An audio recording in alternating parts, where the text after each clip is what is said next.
Donc, moi, je préfère à ce moment-là maîtriser la cuisson du filet, je dirais très rapidement pour le garder moelleux, pour le garder rosé, et ne pas acheter un rable qu'on va payer très cher parce qu'il a nécessité un certain temps de préparation.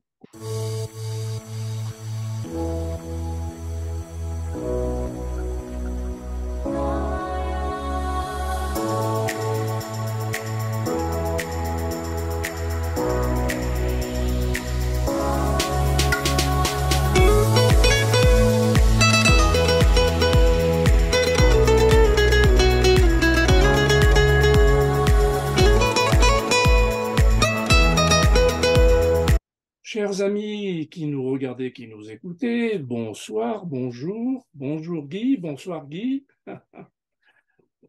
Vas-tu Eh bien, bien, Guy? bonjour et bonsoir, Claude. Voilà, nous Ben, ça sommes, va, ça va, ça va. bon, parfait, nous sommes ravis de nous retrouver avec Guy et de vous retrouver, chers amis, pour un nouvel épisode dont vous imaginez, en voyant la photo derrière, vous imaginez de quoi va être faite cette recette. Mais c'est pour un petit peu plus tard. Guy a, comme d'habitude, quelques nouvelles, quelques actualités à nous donner. Et j'ai vu sur Facebook, à mon grand étonnement, mais avec grand plaisir, que, il y avait une photo qui relatait le championnat du premier fromager de Belgique. Donc, évidemment, j'ai Oui. tout de suite envoyé un mail à Guy pour il s'informe sur ce sujet, qu'il nous en parle. N'est-ce pas, Guy? Alors, c'est le premier championnat, enfin, pardon, je recommence pour ne pas justement se tromper. Ce n'est pas la première édition de ce Oui, premier championnat, de ce champion, hein. oui, Nous oui, dirons plutôt que c'est une édition qui survient après un arrêt dû au Covid. Bon, ça, c'est une chose, mais qu'il oui. y a déjà eu dans le passé d'autres, je crois que c'est la septième édition en fait. Il Ah, y a déjà d'accord. eu donc dans le passé d'autres championnats du meilleur fromager de Belgique qui ont été D'accord. organisés, Mhm. je dirais, dans d'autres circonstances. Alors bon, je suppose que ça se passe un peu comme en France.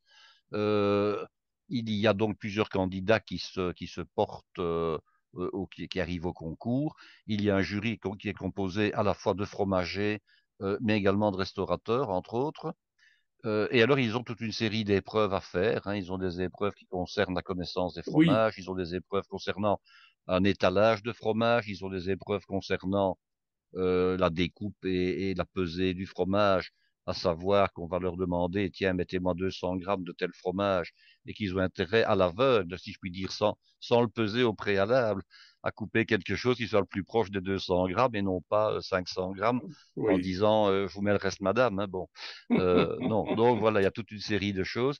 Alors, ce qui est bon de noter également, c'est que les fromagers, je dirais de luxe, parce qu'on peut appeler ça des fromagers de luxe finalement, hein, Oui. Oui. qui font à la fois l'affinage des fromages et qui choisissent des fromages bien spécifiques, qui viennent à la fois du pays, mais également des fromages au lait cru et surtout des fromages qui viennent de l'étranger et pour lesquels ils poursuivent eux-mêmes l'affinage. Donc ça nécessite Ah, vraiment voilà. des Oui.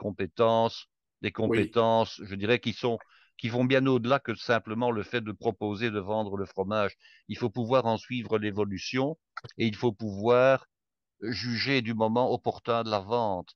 Oui. Hein, parce que vous avez des fromages qui vont évoluer. C'est un peu comme le vin finalement, le fromage, hein. Mhm. On pourrait Mhm. faire une courbe en cloche en disant, voilà, à ses débuts, le fromage est consommable, mais, et puis à un moment donné, il atteint un optimum, et puis à un moment donné, il va décliner. Alors on le remarque chez soi, par exemple, avec les fromages à pâtement, les coups de fleuris de type camembert, hein. Oui. Quand on Oui. achète le fromage, bien souvent en grande surface, au début, il est encore relativement crayeux, hein, donc il n'est pas encore fait à cœur.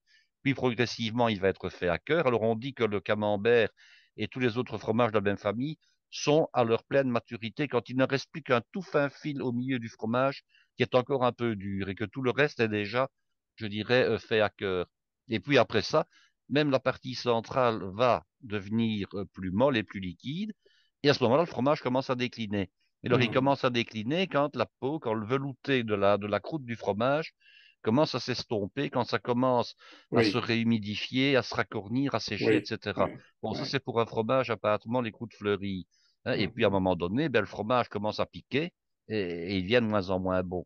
Donc, Oui. ce processus de maturation pour les fromages est bien sûr un phénomène extrêmement connu de tout le monde, y compris des fromagers évidemment. Et leur but, quand ils sont en fineur, c'est de déterminer à quel moment le fromage doit être vendu. Alors, quand on ne fait que perdre un camembert parce qu'on a attendu un peu trop longtemps, on ne perd pas grand-chose.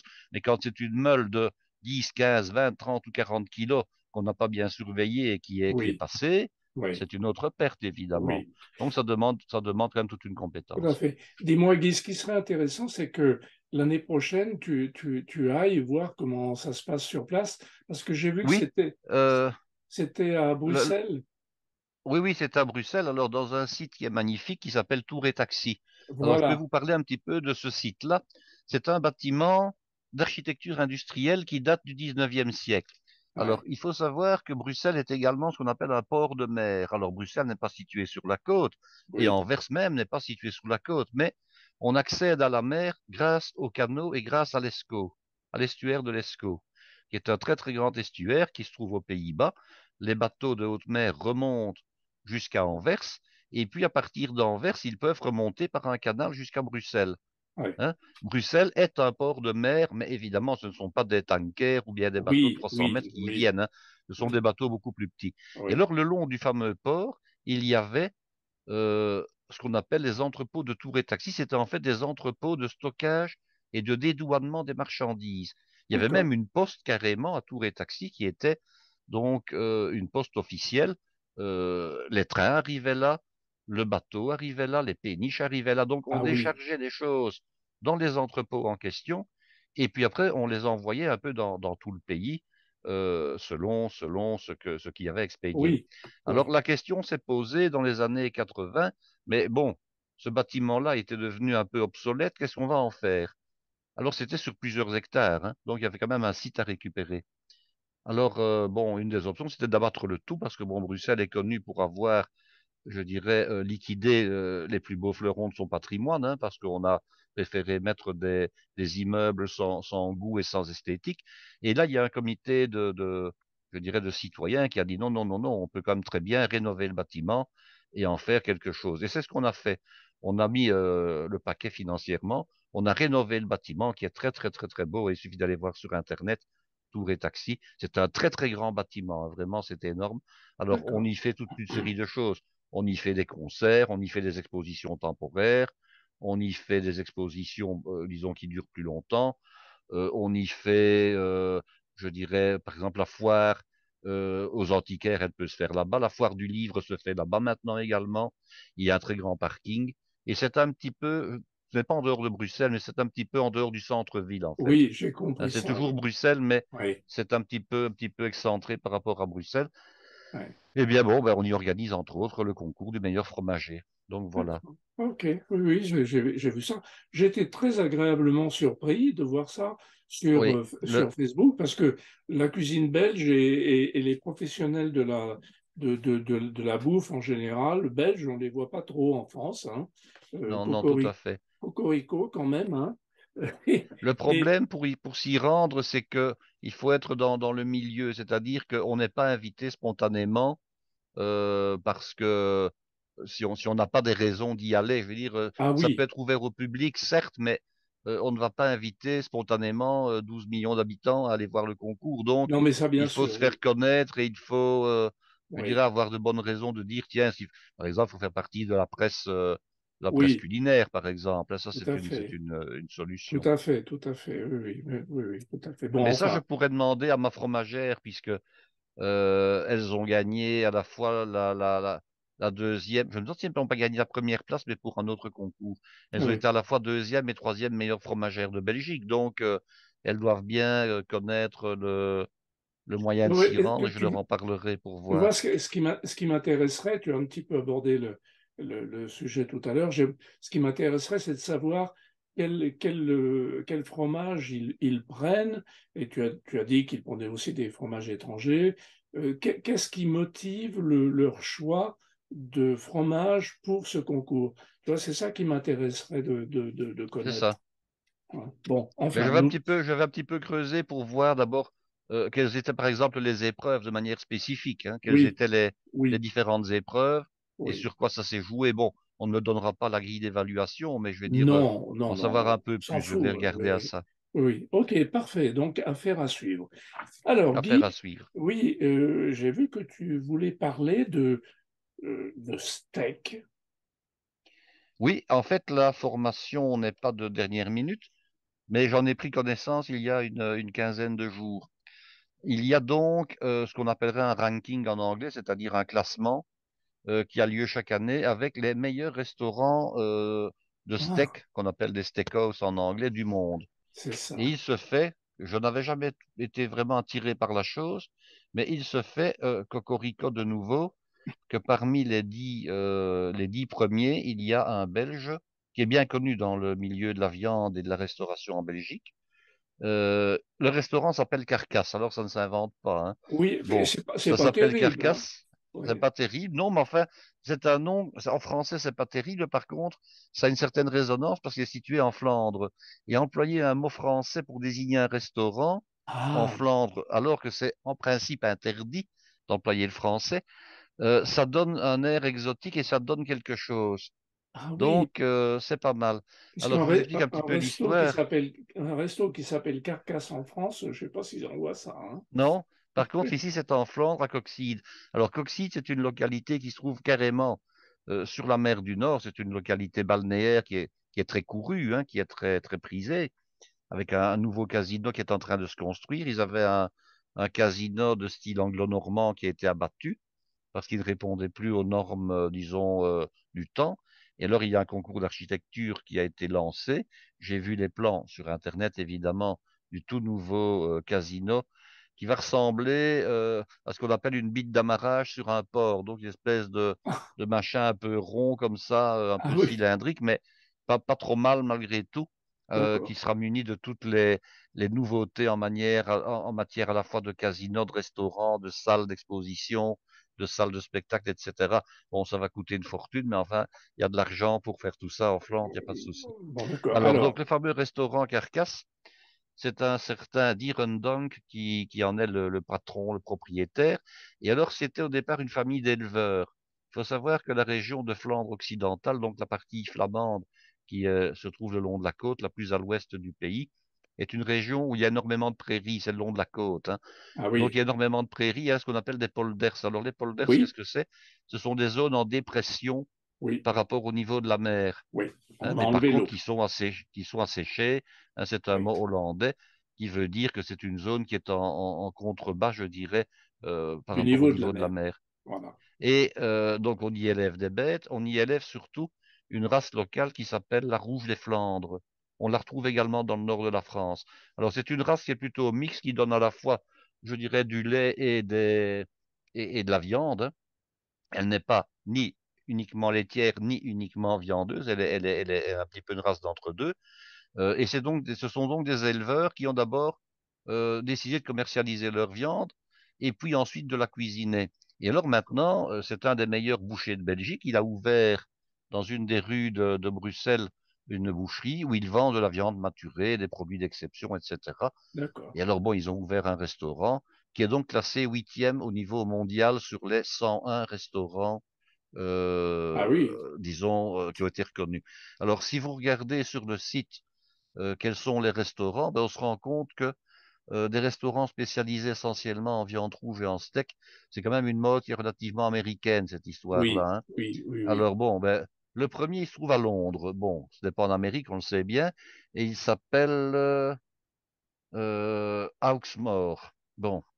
Le Ah, deuxième, il se trouve à Buenos Aires. Alors, l'Argentine est également un autre grand pays de la viande, on est bien oui, d'accord, hein. oui, oui. C'est connu.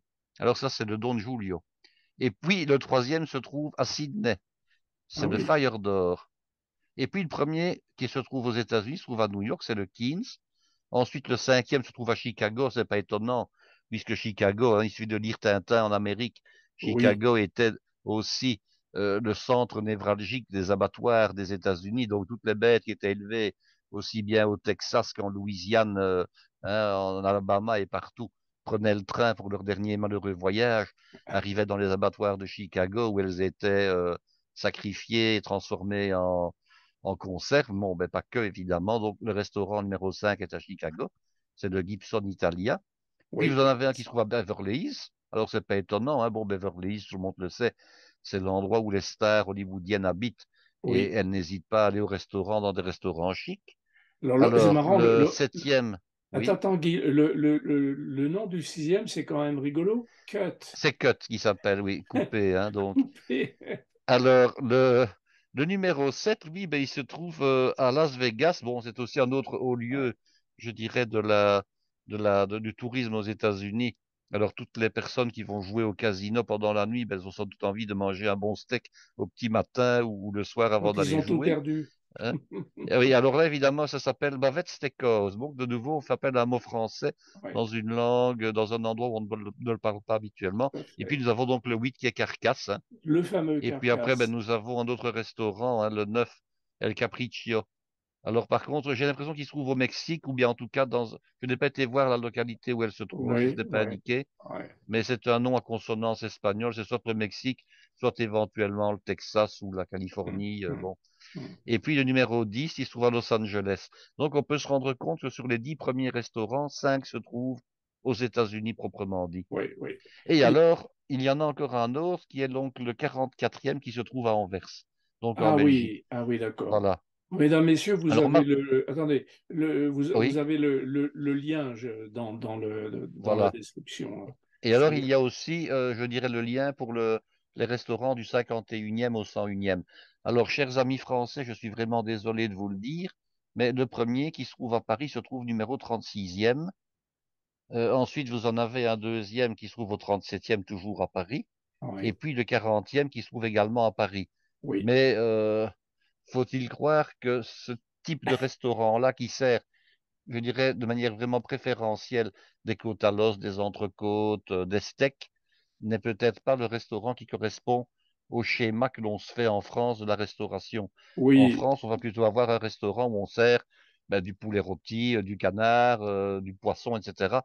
Et oui, ces établissements-ci sont vraiment spécialisés, très je dirais, viande de spécialisé, bœuf, oui, viande rouge, voilà. tout à fait, oui, oui, Donc, ils correspondent à un schéma de oui, restauration qu'on va plutôt retrouver dans les pays anglo-saxons, en oui, fait, oui, qui n'est pas le nôtre encore, oui, oui, tout à qui n'est fait. pas vraiment le vôtre, voilà. Bien, alors, tu as trouvé des raisins extraordinaires. Alors oui, je dois vous en parler parce que je me suis retrouvé samedi dans une localité qu'on appelle Waterloo et que vous connaissez tous en France sans aucun Oui, oui, bon, problème, ben ça va, n'en rajoute pas, Guy, hein, hein. qui n'est pas, disons, je dirais, le meilleur souvenir que vous puissiez avoir. Non? Alors Waterloo est une ville extrêmement cossue, extrêmement commerçante, où on va trouver le long de la rue principale, à la fois en métier de bouche, mais également en magasin de luxe, tout ce qui se fait de mieux, je dirais, au niveau de la Belgique, hein. Vous allez par exemple avoir les chocolats de chez Neos, qui pour moi est une des meilleures maisons belges, si pas la meilleure. Vous avez la fromagerie Saint-Michel, qui a été à certains moments détentrice du premier, euh, allez, lauréate du premier fromager de Belgique à plusieurs reprises. Oui, Vous avez les sacs d'Elvaux, hein, qui sont la plus ancienne maroquinerie d'Europe, par exemple. Tout ça pour dire qu'à un moment donné, en entrant dans Waterloo, je vois un panneau, hein, le long d'une pelouse, raisin d'Overijs. Alors Overijs, il faut savoir que c'est une localité qui se trouve à la frontière linguistique, vraiment entre la Flandre et la Wallonie, mais toujours en Flandre, et que c'est une localité avec l'autre localité de Ouillart qui était extrêmement réputée pour sa production de raisins. Alors, on oui, a déjà parlé pas mal de la vigne et du raisin en Belgique, mais sous l'aspect vinicole, c'est-à-dire l'aspect récolte des raisins pour en fabriquer du vin. Et oui, ici, je voulais vous parler un petit peu du raisin pour en fabriquer non pas du vin, mais pour le vendre comme raisin de table. oui, Alors, c'était une culture qui a eu énormément de succès. Elle a commencé en 1865, donc au 19e siècle, dans des serres. L'extension maximale des serres officiellement atteint 350 hectares, mais j'ai déjà vu des chiffres, on parlait de 1000 hectares. Bon, mais même 350 hectares, c'est déjà énorme, hein. ah Il n'y a oui, pas de souci. Alors, ces serres avaient la particularité d'être d'être chauffées toute l'année. Bon, bien sûr, pas en plein été, on est d'accord, mais enfin, y compris l'hiver. Ce qui veut dire que la production de raisins pouvait être décalée et pouvait s'organiser sur une année complète, c'est-à-dire depuis le 1er janvier jusqu'au 31 décembre. Avec cependant un creux au niveau du printemps, parce que malgré tout, le cycle végétatif de la vigne était là. Oui. Mais néanmoins, pendant le creux de printemps, on produisait encore 400 tonnes de raisins par mois, hein, donc ça peut Ah un oui. petit peu expliquer les choses. Et puis, au meilleur de la saison, malgré tout, quand la vigne produisait le plus, c'est-à-dire en été et début de l'automne, là, on atteignait jusqu'à 1800 tonnes de raisins par mois. Alors, il y avait énormément de producteurs, c'était familial. Il y a toute une étude qui a été faite sur le nombre de serres par propriétaire, etc. C'était une culture qui nécessitait énormément de main-d'œuvre parce que, outre Oui. les travaux nécessaires à la culture de la vigne, la taille, le palissage, enfin tout ce qu'on Ouais. veut, hein, Ouais. fumer les champs, enfin fumer les terrains, il fallait surtout, c'était tailler les grappes. Alors tailler les grappes, qu'est-ce que ça voulait dire? Généralement, c'était un travail féminin, c'était souvent l'épouse ou la fille du propriétaire qui s'en chargeait. Chaque grappe était prise en main et avec des ciseaux à bec fin, donc extrêmement pointus, on donnait une belle forme à la grappe en fonction de la vente qu'on allait réaliser par la suite, hein. Mhm. Et en plus, on coupait toute une série de grains, les plus petits, les moins beaux, donc des grains surnuméraires, de manière à favoriser des grappes munies d'extrêmement gros grains. Alors, vous aviez comme ça des variétés extraordinaires. Vous aviez le meilleur des raisins belges, mais également le plus cher, c'était le Léopold, en réalité le Léopold III, parce que c'était le fruit d'une mutation. Au départ, la variété, c'était le raisin royal, qui est un raisin noir. Et puis, lors d'une mutation, on a remarqué qu'il est encore devenu meilleur, hein, plus sucré, plus beau, plus gros, tout ce qu'on veut. Et le roi Léopold III, qui régnait à l'époque avant la guerre je dirais, de 40-45, avait parrainé ce raisin-là en lui donnant son nom. Alors, j'ai connu, bon, ce raisin-là existe toujours, on le vend toujours d'ailleurs. C'était le raisin par excellence qu'on portait aux malades dans les hôpitaux lors d'une visite, Ah oui. hein. Ah oui, ça, le cadeau en Belgique des personnes qui visitaient des malades, c'était acheter une grappe de raisin et acheter du raisin, donc le Léopold III. C'était vraiment ce raisin-là qu'on allait porter. Alors ici, j'ai fait une photo et je vous la donnerai, hein, Oui. j'essaierai On de la mettre l'enverra, sur le oui. site Ouais. en document annexe. Sur l'étal où je me suis rendu, puisque quand j'ai vu le petit panneau publicitaire, je me suis arrêté un peu plus loin, il y avait un étal et j'ai papoté un peu avec la dame qui le tenait. Il y avait trois variétés, il y avait deux variétés de rouge et une variété de blanc. Évidemment, c'était des grappes énormes, hein. Par rapport Oui. aux grappes qu'on trouve habituellement dans le commerce, il faut compter que c'est à peu près une fois et demie à deux fois plus. J'ai demandé une petite grappe, j'ai eu une grappe d'1,4 kg, donc c'est pour dire que, Ah oui, ah que oui, c'est ah quand même de oui, belles oui, grappes, hein. oui, Alors les grains sont énormes. Alors il y avait du Léopold III justement. Je vous ai dit le prix tout à l'heure, mais je vais quand même le répéter. À 10 oui. centimes près, c'est 40 € le kilo pour le raisin. Bon, faut reconnaître que payer 40 € le kilo de fruits, c'est quand même cher, surtout pour du raisin. C'est très cher. On est en pleine production, mais encore une fois, je rappelle qu'il y a énormément de travail. Alors quand on achetait ce raisin-là anciennement, il était présenté dans un genre de petit, donc grappe à grappe, hein, dans un genre de petit berceau en carton léger, qui était Mhm. garni d'ouates, hein, de l'ouate bien blanche. On déposait la grappe dessus. Il y avait encore au-dessus de la grappe une partie du sarment qu'il avait porté. Vous savez, Ah oui, ah oui, l'image traditionnelle du oui, raisin, c'est-à-dire avec ouais. son, son petit bout de bois au-dessus, hein, Oui, oui, oui. qui décorait. Et alors, il était ici garni avec une ou deux feuilles, imitation feuilles de vigne en papier doré. Alors, on achetait ça, hein, le marchand, la marchande vous l'emballait dans un beau papier transparent et vous portiez ça à l'hôpital. C'était vraiment le cadeau par excellence. Et tout le monde savait que c'était du raisin qui était cher. Donc, Ouais. on Oui, savait que oui. c'était le cadeau d'exception parce que porter autre chose à un malade, bon, porter du vin s'il est à l'hôpital pour un problème au foie, c'était quand même pas l'idéal. Oui, Porter des cigares à quelqu'un qu'on traite pour un cancer du fumeur, ce n'était pas bien non c'est plus. pas terrible non Porter des plus. chocolats pour quelqu'un qui avait un problème à la vésicule, c'était pas bien non plus. Mais porter du raisin, bon, à part pour les diabétiques, disons que ça convenait à tout le monde. Ouais, ouais. Donc Et voilà un petit peu les actualités. Donc on est aussi malgré tout en pleine période de récolte du raisin, mais il n'y a plus que quatre ou oui, cinq producteurs à peu près oui, oui. qui en font. Ah oui. Alors, une autre petite actualité rigolote mais qui me concerne, le week-end dernier, ce dimanche dernier, nous avions pas mal de familles, comme tous les 15 jours d'ailleurs. On s'est retrouvé 12 à table, mais ça varie entre 12 et 15 à table. Alors d'habitude, c'est moi qui fais le repas, mais là, j'ai dit, bon, l'automne arrive, donc c'est choucroute. Donc nous avons mangé notre première choucroute.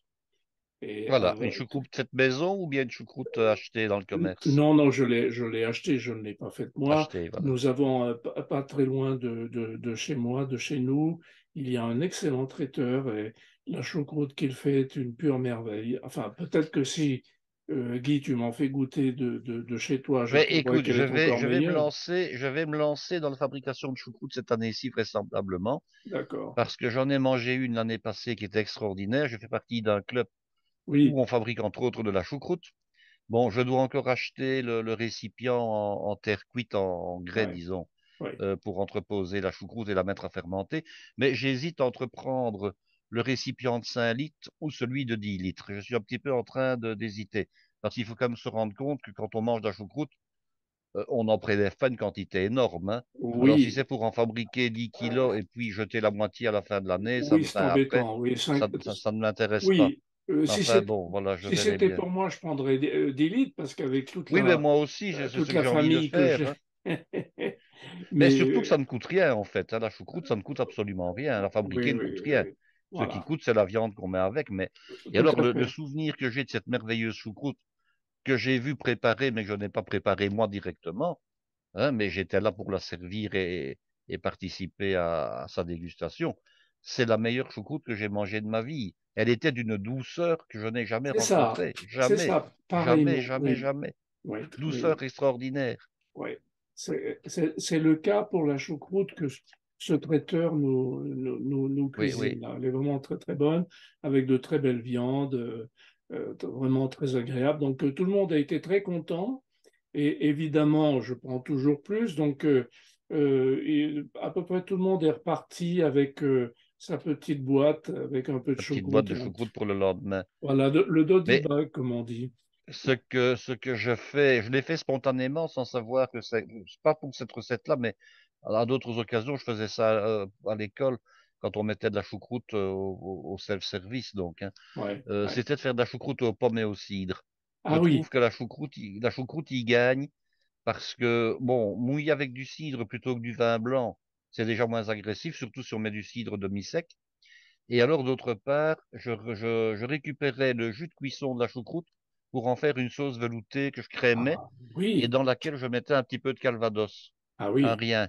ah oui. Et alors, bon, vous servez la choucroute avec... Bon, alors bien sûr, il y a des pommes à l'intérieur, donc on met, allez, un quart d'heure avant la fin de la cuisson, on met des quartiers de pommes dans la choucroute et les pommes sont cuites à la fin. Donc ça amène un tout petit peu de sucrosité et alors ça amène un goût un peu différent. Vous servez ça avec du jambonneau, avec ce que vous voulez. Ce qu'on peut faire aussi, c'est servir, par exemple, avec ça, du jambonneau qu'on a retiré de la choucroute, qu'on a moutardé, qu'on a chapeluré, qu'on repasse au four pour le rendre croustillant. Ah oui, Donc, à ce moment-là, on a vraiment un plat qui a de la choucroute comme accompagnement, mais qui a encore une autre dimension, hein. oui, oui, Et à ce oui, oui, moment-là, oui. la sauce au cidre et au calvados crémé légèrement apporte vraiment une touche supplémentaire extraordinaire. Ah oui, Et oui. ça, je vous donnerai la recette, enfin, je vous dirai comment je pratique un Ouais. autre jour, mais Oui, j'essaierai bien c'est une pas fois. compliqué. Oui, oui, Ah oui, j'essaierai oui, bien une c'est fois. génial, c'est Tout à génial. fait. Bien, oui, et alors avec ça, j'ai pensé à toi évidemment. Je suis allé acheter dans notre supermarché, pas très loin de chez moi toujours, une bière d'abbaye, une Greenenberg, c'est ça? Grimbergen, Greenbergen, voilà. Euh, Grimbergen, la bière Gri- du Phénix. voilà. Et qui m'a bien plu. J'ai trouvé très, Oui, très mais agréable. laquelle? La blonde, la rousse, la La brune? blonde, la blonde, La la blonde, c'est blonde. logique. Oui. Mais c'est une bière qui n'est pas fabriquée à l'abbaye, hein. Ah non. Elle est fabriquée par une brasserie. Donc c'est une bière d'abbaye, ce qui veut dire que l'abbaye a cédé le nom de Ah, enfin, oui, son nom à une entreprise tout à fait laïque et tout à fait oui, commerciale. d'accord, Mais ce n'est pas d'accord. pour autant une mauvaise bière. Alors là, Ah oui, elle m'a quelques bien plu, hein. informations. Oui, Oui, l'abbaye de Grimbergen elle se trouve au nord-ouest de Bruxelles, hein, vraiment à quelques kilomètres de la ville. Elle n'est vraiment pas très loin. d'accord. C'est une abbaye, si les souvenirs sont bons, de Prémontré. Et l'abbaye est de style baroque. Je suis allé la Ah, visiter, la chapelle de l'abbaye, donc l'église abbatiale, dirons-nous, est de d'accord. style baroque. Et c'est un très très beau bâtiment, vraiment une très belle abbaye qu'on peut visiter, je dirais, allez, en tout temps, en tout cas du Oui, moins la oui, oui. chapelle, hein. Oui, oui. Alors, Pas de problème. Voilà. voilà pour nos actualités diverses et variées, mesdames, messieurs, comme vous pouvez voir. Et faites-nous part des vôtres hein, aussi, vous avez le droit. Hein. Guy, tu vas nous parler de ta recette du jour. Je vais vous parler de la recette du jour, effectivement. Alors, voilà, filet de lièvre. Alors, c'est le plat principal du réveillon, hein, mesdames, messieurs. Oui, c'est le plat principal. Voilà, alors je te laisse dire, Guy. Alors, bon, on l'a intitulé filet de lièvre au poivre noir. Nous allons faire de la cuisine fusion. Alors, la cuisine fusion, je rappelle un peu ce que c'est. C'est une cuisine que j'aime beaucoup. On peut prendre soit des produits de type français, belge, européen, et les cuisiner avec des techniques étrangères, Oui, soit faire l'inverse, prendre des produits d'origine étrangère et les utiliser avec, disons, une méthode culinaire, on va dire, plus indigène, plus propre à l'Europe. oui. Alors ici, ce que j'ai choisi, c'est de prendre un produit chinois et d'utiliser certaines choses un peu à la chinoise, à Ah, savoir de la sauce au poivre noir. Alors, ce qui distingue la cuisine chinoise de la cuisine européenne, belge, française, c'est que les sauces s'achètent quasiment, enfin, s'achètent toutes faites en réalité. oui. Donc, on vend de la sauce poivre noir dans les magasins qui vendent de l'épicerie orientale, ça sous forme de bocaux ou sous forme de boîtes de conserve. Vous allez me dire, mais pourquoi ne pas réaliser sa sauce au poivre noir soi-même? Alors, j'ai la recette de la sauce au poivre noir pour la réaliser soi-même avec de la sauce soja, etc. Mais on n'obtient jamais exactement le même résultat que celle qu'on achète. Ah oui, Donc, autant acheter le bocal. Et finalement, on s'en sert un peu comme un condiment, hein. Donc, on oui, s'en sert pour un peu comme de la moutarde finalement. Et c'est la raison pour laquelle je vous ai donné, lors d'un épisode antérieur, je vous ai donné la recette pour faire votre fond de gibier vous-même. absolument. Parce qu'on va quand même utiliser le fond de gibier. Alors, Oui, je rassure également nos auditeurs, ce fameux filet de lièvre, je vais vous expliquer comment on le cuisine. Néanmoins, vous pouvez utiliser un autre gibier.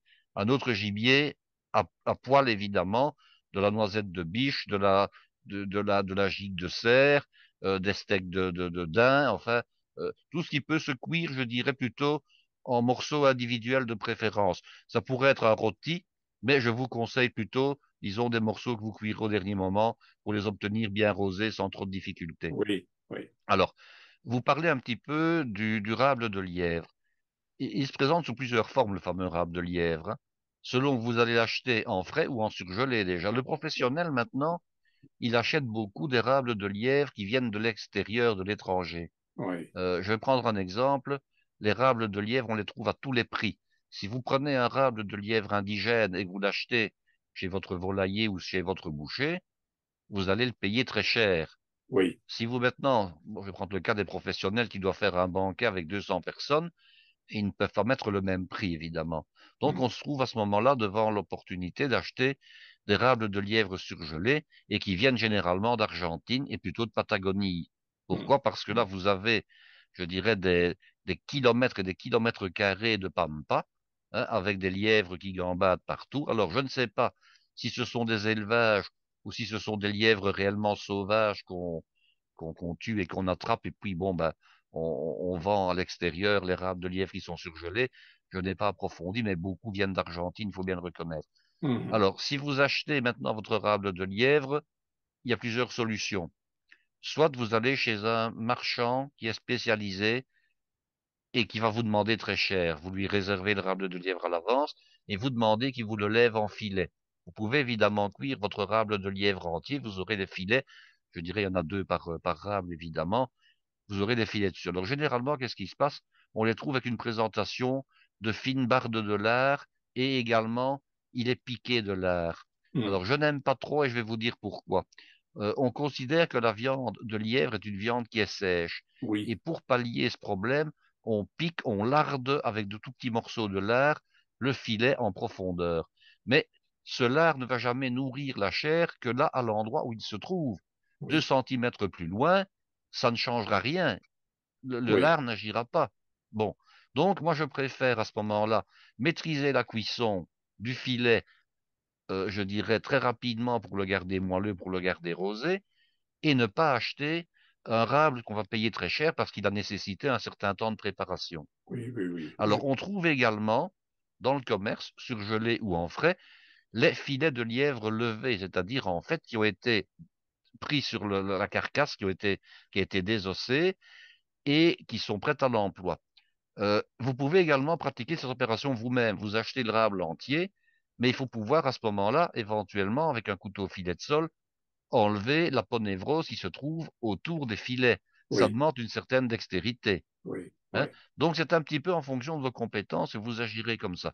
Par contre, ce qui n'est pas mal, c'est de pouvoir avoir les carcasses, donc c'est-à-dire la carcasse durable sans la viande, pour pouvoir faire du fond. Et comme je oui, vous avais expliqué lors de l'épisode sur les fonds, n'attendez pas le dernier moment pour faire un fond. Et ne faites pas un fond, je dirais qu'un seul, la carcasse d'un seul dos de lièvre. oui. Il en faut un peu plus. Il faut prendre le temps, 8, 15 jours avant, de faire son fond. On le congèle, il n'y a pas de problème. Il est mis en sécurité au congélateur dans des petites boîtes et vous l'utilisez quand vous en avez besoin. Oui. Alors, on va d'abord parler de la technique de la cuisson du filet de lièvre. Ce n'est pas compliqué du tout.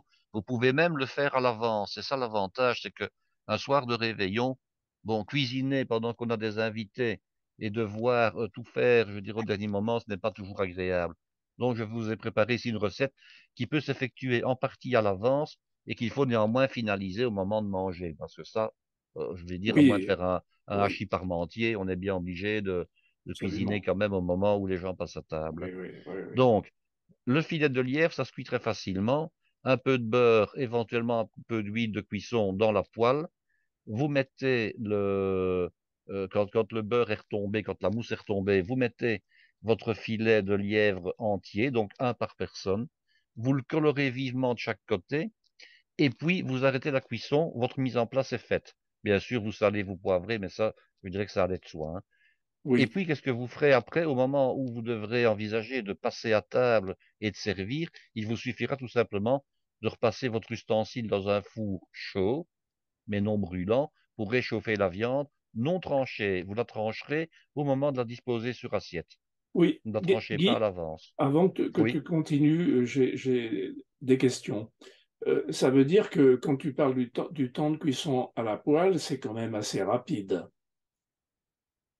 c'est assez rapide parce que vous ne faites qu'une coloration. On fait Et en juste une fait, la coloration. cuisson, une coloration extérieure.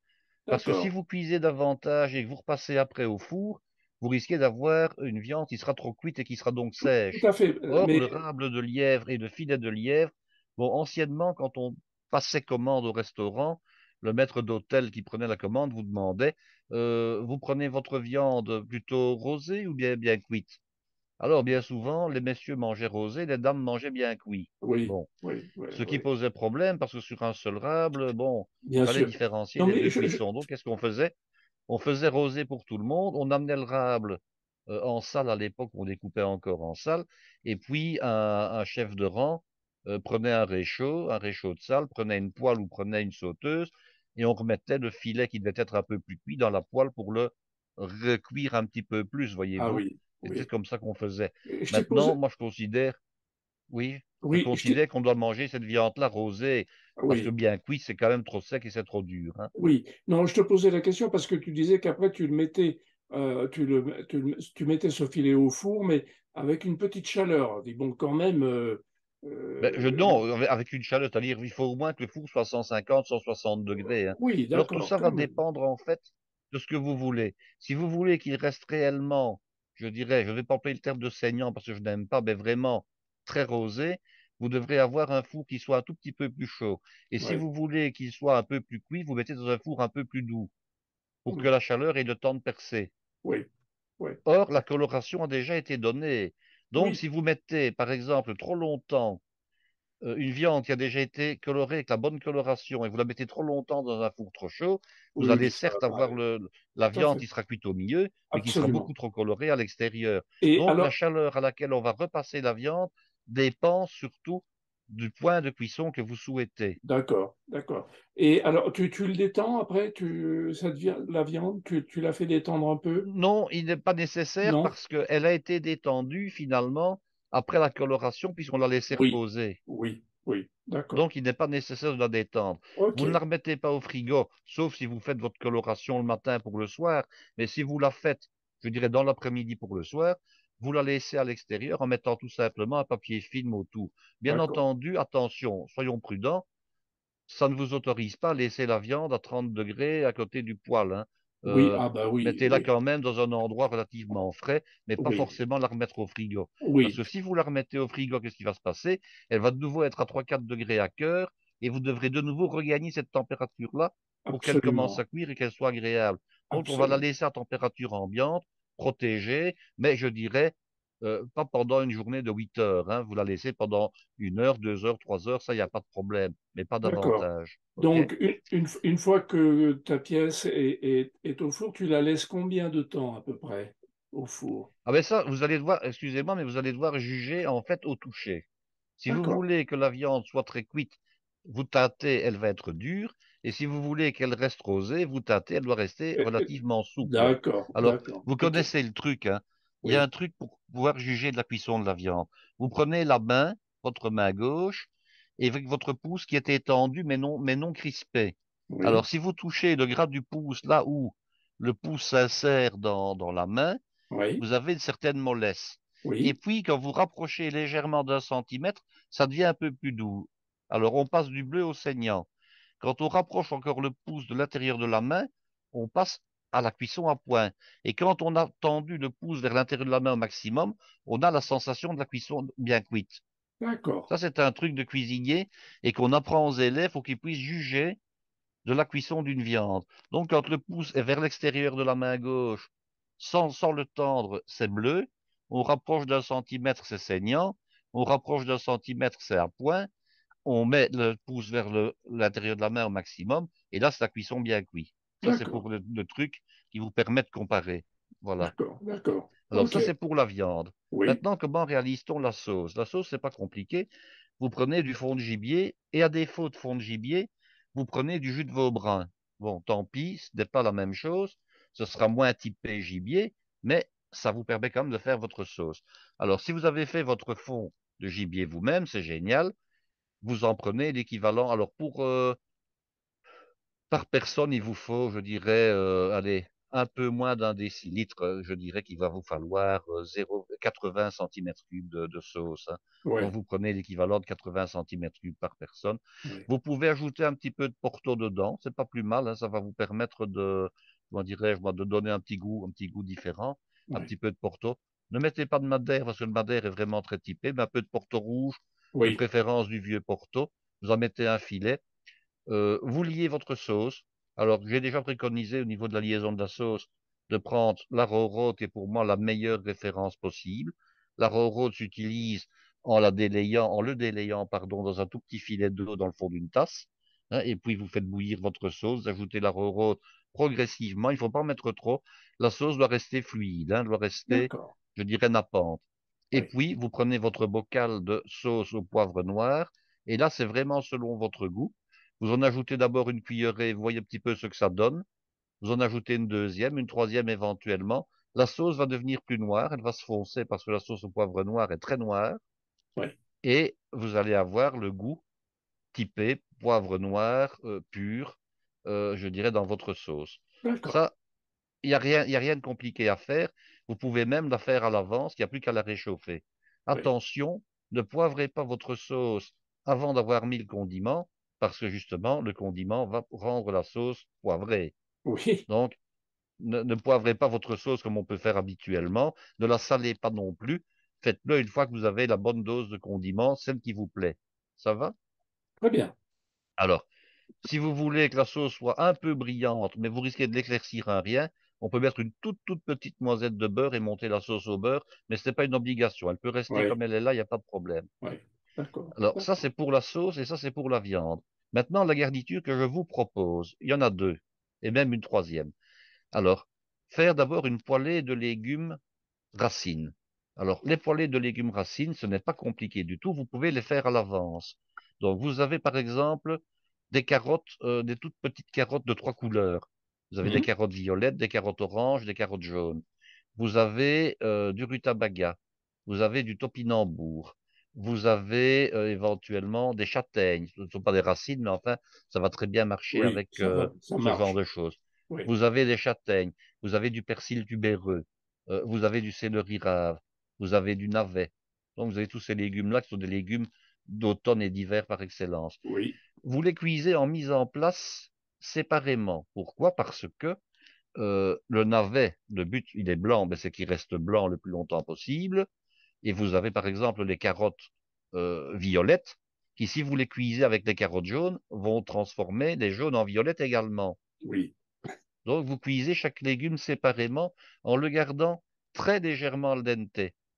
Alors on peut utiliser la même eau, c'est pas un problème, à condition de terminer par les légumes qui colorent. Donc on Oui, commence par les légumes blancs et puis on termine par les légumes colorés, hein. Parce que si vous cuisez le navet dans l'eau de cuisson des carottes violettes, le navet va devenir violet, donc c'est pas le but. Alors vous les taillez de manière à ce qu'ils aient à peu près tous, non pas la même forme, mais la même taille. Alors le navet, par exemple, on va le tailler en gousse d'ail, c'est pas mal ça. mhm. Comment fait-on? Eh bien, on prend le navet, on ne prend pas des navets trop gros qui sont généralement creux et mousseux, on prend des Oui, navets, je dirais des navets qui sont, je dirais, de la taille d'un gros œuf, hein. mhm. Alors, on les coupe en quartiers comme des gousses d'ail, et alors on les tourne. Alors, qu'est-ce que ça veut dire? On va donc prendre son petit couteau et on va équarrir un peu les arêtes de manière à les adoucir, Oui, ce qui évite aux arêtes, lorsqu'elles sont cuites, de tomber en purée. oui, Alors, vous allez prendre votre persil tubéreux, même chose. Là, vous allez plutôt en faire des quartiers, hein. Vous allez faire le même traitement. On peut également prendre du panais qu'on va couper en rondelles, par exemple, pour avoir une forme oui, différente, hein. oui, On peut même prendre de la carotte ordinaire, c'est pas non plus un oui, oui, souci, oui, hein. oui, oui, C'est pas le légume que j'aurais mis en premier lieu, mais oui, on peut la prendre et on peut couper des rondelles. On peut également couper certains légumes, comme par exemple le céleri rave, en petits triangles, de manière à avoir des formes différentes. Alors, une fois que vos légumes ont été blanchis, c'est-à-dire cuits à l'eau bouillante salée, vous les réservez de nouveau dans un plat et vous mettez un papier film dessus. Au dernier moment, vous allez les réchauffer. Alors, le réchauffage va aller très vite. On fait ce qu'on appelle une chauffante. Alors, une chauffante, qu'est-ce que c'est? C'est tout simplement une casserole avec de l'eau bouillante salée. Et au mhm. moment où on doit réchauffer les légumes, on les plonge dedans et puis on les récupère avec une araignée ou bien on les plonge avec un tamis de récupération. Alors, moi, je me suis acheté deux chauffantes il n'y a pas longtemps. C'est facile. Ça ressemble en fait à un tamis à potage, hein, ce qu'on appelle un Oui, passe-bouillon, si ce n'est qu'il est beaucoup plus creux, en fait. oui, Donc, il oui, forme une espèce de panier et on trempe carrément le panier dans la marmite ou dans la casserole d'eau bouillante et puis on mhm. le ressoulève et ça s'égoutte et on a les légumes qui sont dedans. Oui, Alors, dans une poêle ou dans un wok, vous allez mettre de l'huile. Alors, si on veut garder l'esprit oriental, on met de l'huile de sésame. Mais, on en avait discuté, l'huile de sésame, elle est extrêmement typée oui, parce très qu'elle est réalisée à goûteuse. partir, oui, voilà, elle est réalisée à partir de graines de sésame torréfiées. Elle est Oui, donc extrêmement particulière. oui, Alors, il existe dans le marché des produits orientaux des huiles spéciales pour wok qui contiennent de l'huile de sésame, mais pas que, de sorte qu'on peut faire des légumes sautés, mais qui ne soient pas trop typés oui, sésame, parce que ça ne d'accord. plaît pas à tout le monde. Si Oui, vous ne oui. trouvez pas ce genre d'huile, il n'y a pas de problème. Vous mettez un filet d'huile de sésame et puis vous mettez un très très gros filet d'une autre huile un peu plus Mhm. neutre, une Mhm. huile d'arachide, une huile de maïs, une huile de pépins de raisin, aucun problème. Vous aurez le parfum du sésame, mais vous n'aurez pas l'excès de parfum du sésame. Vous resterez dans des limites acceptables. Mhm. Alors, vous faites tout simplement, vous pouvez aussi repoêler vos légumes avec du beurre, hein, et faire un mélange, beurre Oui, et huile de sésame, il n'y a pas de problème. Donc, vous poêlez vos légumes, vous ressautez plutôt vos légumes dans la matière grasse. Ils avaient été réchauffés donc dans la chauffante, donc il n'y a finalement plus qu'à les enrober de matière grasse en réalité, hein, puisqu'ils sont chauds à l'intérieur. Vous les aviez mis à chauffer dans la chauffante pendant 30, 40 secondes, hein, donc il n'y a pas de problème. Il suffit de les sortir. Vous n'avez plus qu'à les dresser en timbale ou sur l'assiette si vous faites une assiette et vous mettez un petit peu de graines de sésame au-dessus. Alors, ce qui est bien, c'est mettre à la fois des graines de sésame blanches et des graines de sésame noires. Ça oui, va donner, disons, de la couleur. Alors, avec ça, une petite poêlée de champignons, même chose. Poêlée de champignons. Bon, l'automne, l'hiver, on trouve quasiment tout ce qu'on veut, même au moment des fêtes de Noël. Si vous ne voulez pas que ça vous coûte trop cher, vous prenez simplement des champignons bras de carrière et un peu de pleurote cultivé, donc il n'y a pas de problème. Si vous voulez mettre un petit peu plus de raffinement, vous mettez un peu de pied de mouton, vous mettez des shiitake, vous mettez éventuellement des autres champignons, des enoki. Si vous voulez garder l'esprit oriental, il y a moyen de mettre uniquement des champignons de type orientaux, hein. Mhm. Alors, selon votre goût, un peu d'échalote, éventuellement un peu d'ail. Pour avoir facile au niveau de l'échalote, moi je vous suggère, c'est de ciseler votre échalote et de la précuire au micro-ondes. Ça prend Ah 30 oui, secondes à 1 minute, hein. Et alors c'est génial parce que l'échalote est pré-cuite et vous ne risquez pas de la brûler en la mettant avec les champignons. Parce que oui, bien souvent, ce qu'on fait, c'est qu'on ajoute de l'échalote qui soit se retrouve à ne pas être suffisamment cuite, soit si on veut la cuire, ben, on risque de faire brûler le reste avec. Donc, moi, oui. je fais toujours ça, mon échalote pré-cuite à l'avance et je n'ai plus qu'à l'ajouter. D'accord. Alors là, vous mettez éventuellement un petit peu de ciboulette dessus si vous le souhaitez, un petit peu de persil concassé, éventuellement pour garnir une petite feuille de persil plat que vous avez passé au pinceau avec un petit peu d'huile pour la rendre brillante. Votre poêlée de champignons, c'est la même chose. On peut précuire les champignons à l'avance et puis après les réchauffer au dernier moment. Si maintenant vous avez vraiment envie de mettre, disons, les moyens, rien ne vous empêche de mettre de la morille, bien entendu, hein. Ça, c'est clair Oui, que oui. vous avez le champignon roi, disons, des grandes tables. Et alors, comme garniture, eh bien, je vous propose de mettre des vermicelles chinoises frites. Ah, Alors, je ne sais pas si vous en avez déjà fait, c'est assez non. original. Ce sont des vermicelles de riz. Néanmoins, alors, quand vous les mettez, donc ce sont vraiment comme des cheveux d'ange, quand vous les mettez en friteuse, ça gonfle et ça fait un petit peu comme les croupouks. Vous savez ce que ce Mhm. sont, les croupouks? Mhm. Pas Les du tout. croupouks, ce sont ces chips de crevettes Ah qu'on oui, met à l'apéritif dans les restaurants chinois. Eh bien, oui, oui, oui, c'est à d'accord. base du même produit. Donc, les D'accord. vermicelles de riz sont faites à base du même produit et euh, les vermicelles, pardon, vont gonfler et vont former des espèces de cheveux blancs, mais très croustillants et très originaux en accompagnement. Donc, vous mettrez un petit buisson par assiette de ces fameux vermicelles chinois, Mhm. latéralement des champignons sautés, de l'autre côté la poêlée de légumes racines, et en dessous, vous mettez le rable de lièvre que vous nappez avec la sauce. Je dois cependant vous donner un conseil concernant les vermicelles chinois. Il y en a qui vont pouvoir cuire la friteuse en donnant cet aspect blanc très léger, très aérien, et il y en a qui ne vont pas le faire. Alors, comment les distingue-t-on? Eh bien, la marque qui permet la cuisson, il y a un dragon rouge sur le paquet. Donc, Mhm. ce sont des échevaux qui sont emballés dans du film transparent, bien entendu, et il y a un dragon rouge sur le paquet ou un phénix rouge. Celles-là, je sais que ce sont des vermicelles qui vont gonfler à la cuisson et qui vont donner cet aspect croustillant, cet aspect croquant, une fois qu'ils ont été cuits. D'accord. OK. Alors, on peut les manger aussi bien chaud que froid. Le mieux, c'est de les faire au dernier moment. Si Oui. maintenant vous les faites en mise en place, ce qui n'est pas interdit, vous les mettez sur une plaque qui peut aller dans un four doux après, et vous faites déjà vos petits tas, vos petits buissons de vermicelles Mhm. Mhm. individuelles que Mhm. vous n'avez plus qu'à prélever après à la main. Mhm. Alors, vous les repassez tout simplement dans un four à 100 degrés. C'est pas compliqué, hein. Vous avez utilisé le four pour mettre Oui. vos filets de lièvre. Vous arrêtez le four, vous glissez pendant 30 secondes, 1 minute vos vermicelles dedans, ils vont se réchauffer, vous n'avez plus qu'à les reprendre. D'accord. Vous Très pouvez bien. dresser sur assiette individuelle à une condition, parce que bien souvent, le professionnel, il est habitué, et il y a plusieurs personnes qui travaillent au dressage, Oui. hein. Donc ici, il y a 4 choses à mettre, 5 avec la sauce, ça fait déjà beaucoup. Mhm. Alors, vous pouvez dresser les assiettes si vous n'êtes pas trop nombreux, c'est-à-dire un maximum, je dirais, de 6 personnes. Si vous allez au-delà, je vous conseille le service en timbale et sur plat. À ce moment-là, vous avez une timbale de champignons, vous avez une timbale avec les vermicelles frites, vous avez une timbale ou un légumier avec les légumes repassés au beurre et à l'huile, et vous avez un plat avec les filets de lièvre prédécoupés, éventuellement nappé de sauce, mais vous pouvez très bien garder la sauce à part. Et Oui, puis, oui. ben, chacun se servira dans son assiette Oui. Oui. en fonction de ses goûts et en fonction de la quantité qu'il veut manger, hein. Et évidemment, il faut que les assiettes soient chaudes. Ah, évidemment, il faut que les assiettes soient chaudes. Alors, les Non, assiettes ne mais doivent jamais il être faut. brûlantes. Il Oui, faut qu'elles oui. soient au moins à 65 degrés, 70 degrés, maximum 80, parce que rien n'est plus désagréable que des assiettes qu'on a passées dans un four trop chaud Et quand on voit la sauce qui bouillonne dans l'assiette, Oui, on ne doit pas faire subir une deuxième cuisson au produit dans tout l'assiette, à hein. fait, je comprends ça tout à fait. Donc, Mais 70 degrés, c'est le maximum. oui, je me rends compte nous sommes invités chez les amis et les dames qui cuisinent, ou parfois les messieurs, ça arrive quand même de temps en temps, servent sur assiette froide. C'est absolument pas possible. Et il y a, je C'est n'ai désagréable et puis ça refroidit très vite, hein. absolument. Tu vois, on te sert un pot-au-feu dans une assiette froide. C'est pas pensable. Tu vois. C'est c'est- Alors, c'est- c'est dramatique, quoi.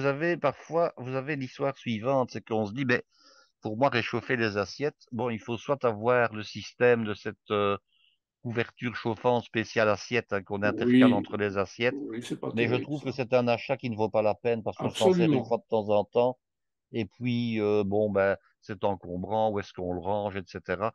Alors, vous avez le four. Alors, le four, c'est très pratique parce qu'évidemment, Oui. les assiettes chauffent, mais souvent, le four est trop chaud et les assiettes sont trop chaudes. Et alors, l'autre système qui n'est pas mal du tout, c'est moi, je trouve, c'est l'eau bouillante dans l'évier. Oui, ou la machine à laver la vaisselle, hein. Oui, mais je veux dire par là que l'eau bouillante dans l'évier, vous mettez de l'eau vraiment bouillante, donc à 100 degrés, sans problème. Vous la mettez dans le fond de votre évier, admettons 7-8 centimètres d'eau. Vous mettez vos assiettes dedans, vous les retirez, vous les essuyez, et le temps de faire votre dressage, les assiettes seront à la bonne température, en Tout fait. à fait, tout à fait, Il tout suffit à de fait. les étaler pendant une minute, elles n'auront plus les 100 degrés. De toute façon, l'eau peut être bouillante quand vous la mettez dans l'évier. Le fait de mettre les assiettes froides dedans, l'eau va déjà descendre en température, hein. Exactement, exactement. Et ça, c'est le moyen le plus rapide de chauffer des assiettes, Tout à fait, c'est de les mettre à l'eau bouillante dans un évier. oui, oui, mais mesdames, messieurs, j'insiste beaucoup parce que si vous n'avez pas l'habitude de chauffer les assiettes pour des plats comme ceux dont Guy nous parle en ce moment, ou les pot-au-feu, ou les potés, la choucroute et tous ces plats, eh bien, essayez de faire chauffer vos assiettes, vous allez voir, on est dans un autre monde. Et Et surtout si ce sont des assiettes de qualité. Alors, oui, je veux dire, il y a deux types d'assiettes. Ici, je vais quand même citer des marques. Vous avez la porcelaine épaisse. Ça, c'est génial parce que quand vous avez une assiette qui fait 700-800 grammes, vous pouvez être certain que son épaisseur va garder la chaleur il y a de pendant l'inertie. facilement un quart d'heure. Il y a Ouais, l'inertie terrible. ouais, Évidemment, elle ne va pas chauffer non plus en 10 secondes, hein. Il faut la oui, laisser suffisamment longtemps dans l'eau, ouais, c'est-à-dire ouais, 4-5 minutes, hein. Par contre, il y a un modèle d'assiette qui peuvent être parfois très très belles esthétiquement, mais qui ne gardent absolument pas la chaleur sur les assiettes Arcopal. ouais. Ah oui, oui, ah bah oui, là, Les assiettes oui, en Arcopal, elles sont tellement fines. Alors, on oublie, mais l'Arcopal, en fait, c'est une matière vitreuse. C'est plutôt comme du verre ouais, qui a été opacifié, hein. oui. Euh, elles sont fines. Elles ont le gros désavantage, c'est quand elles tombent, elles vous font des milliers de petits morceaux et c'est Oui, terrible à oui, oui, ramasser. oui, Et oui, alors, en plus, elles ne restent pas chaudes. oui, Mais elles ne coûtent pas cher. Ça, c'est l'avantage. oui, ça, évidemment, on ne peut pas tout avoir. Bon, alors, Mais Guy, c'est vrai que avoir une assiette chaude change tout, hein. Ça, on est d'accord. ah, non, ça, vraiment, vraiment, l'année passée, un ami, là, on est toute une bande, on se reçoit les uns les autres, il nous fait un pot-au-feu, il sert ça sur des assiettes froides. Je lui dis, non, mais enfin, non, mais c'est pas possible, Et puis, quoi. il y a des plats qui nécessitent d'être bien chauds. Une choucroute, par exemple, si vous Mais la oui, mangez sur une assiette qui est froide c'est et insupportable. que la choucroute est refroidie en 5 minutes, ça ne va pas non plus, hein. Ah oui, oui, absolument, absolument. Alors, Guy, que boit-on avec ce lièvre? Je rappelle aussi, dernière petite Pardon. spécificité, on a parlé du rable de lièvre et du filet de lièvre, mais vous pouvez très bien réaliser ceci avec des noisettes de gibier. À ce Oui, moment-là, vous oui, cuisez 1 à 3 noisettes par personne.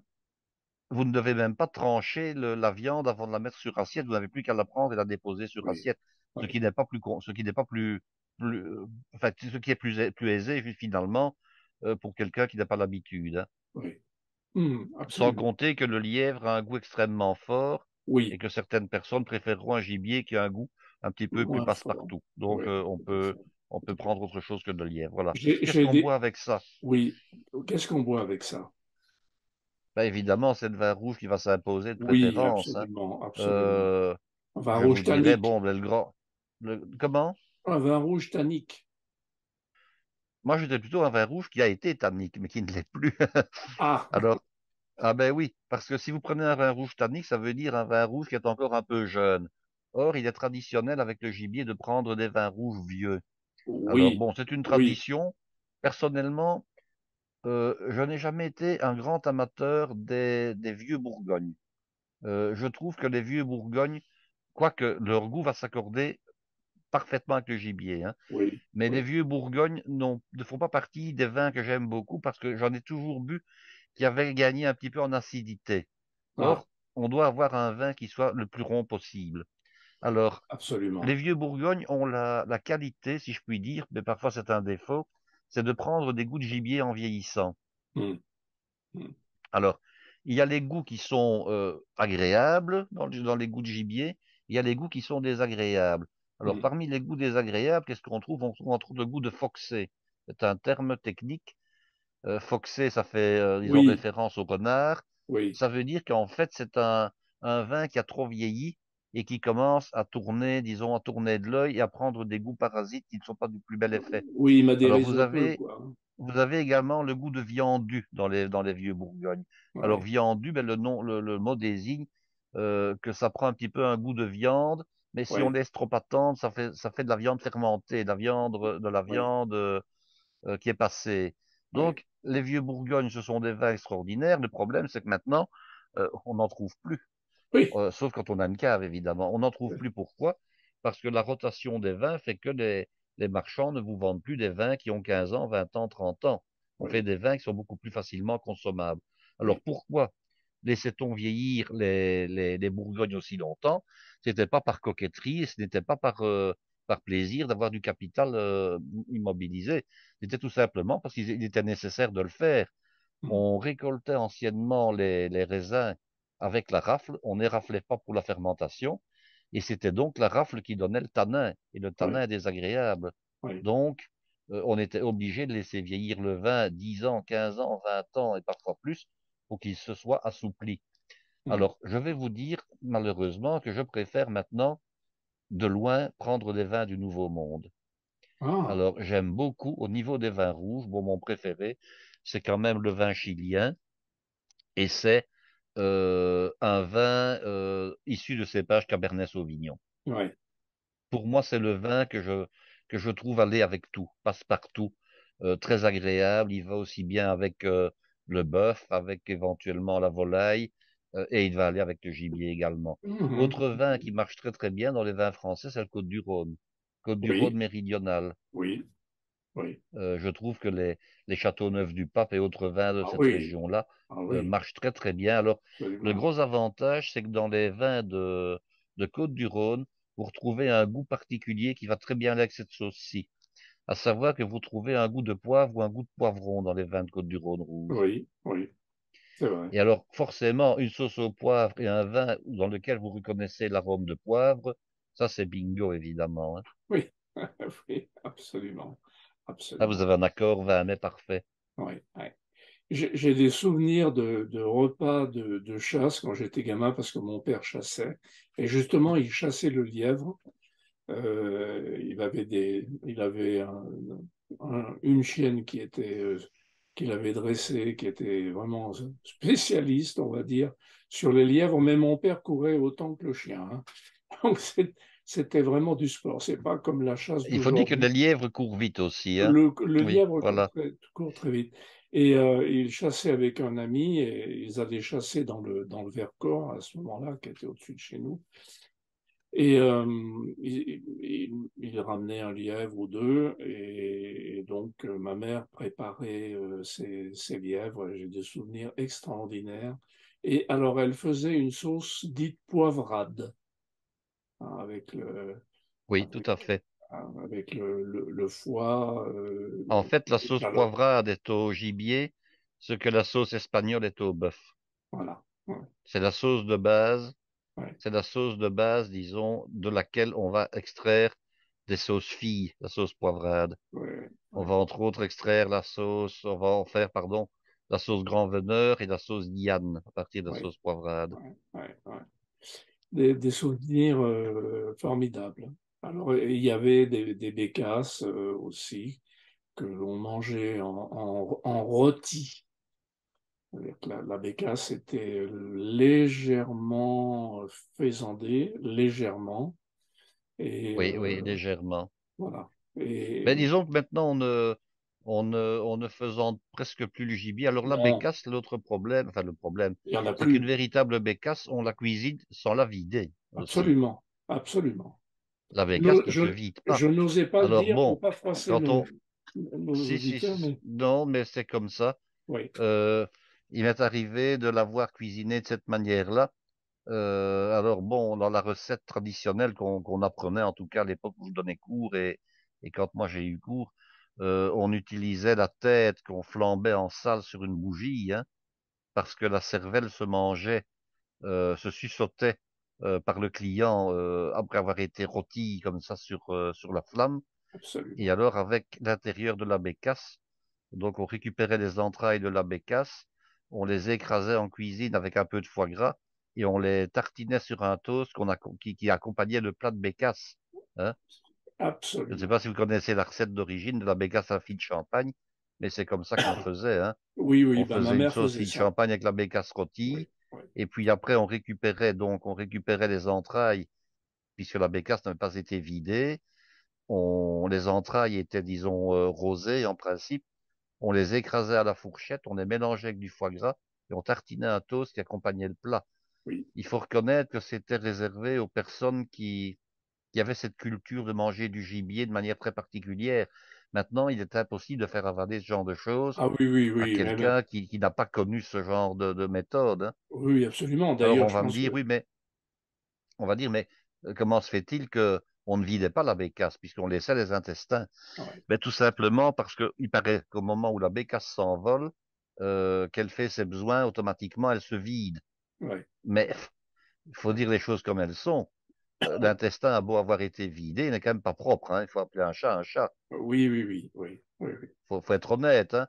Tout à fait. L'intestin est vide, en principe, Oui, mais on, il n'a pas été nettoyé non plus. Hein. oui. Alors, on peut pas redire la fameuse chanson les moins de 40 ans n'ont pas connu cette époque-là, hein. Non, non, non, non, non.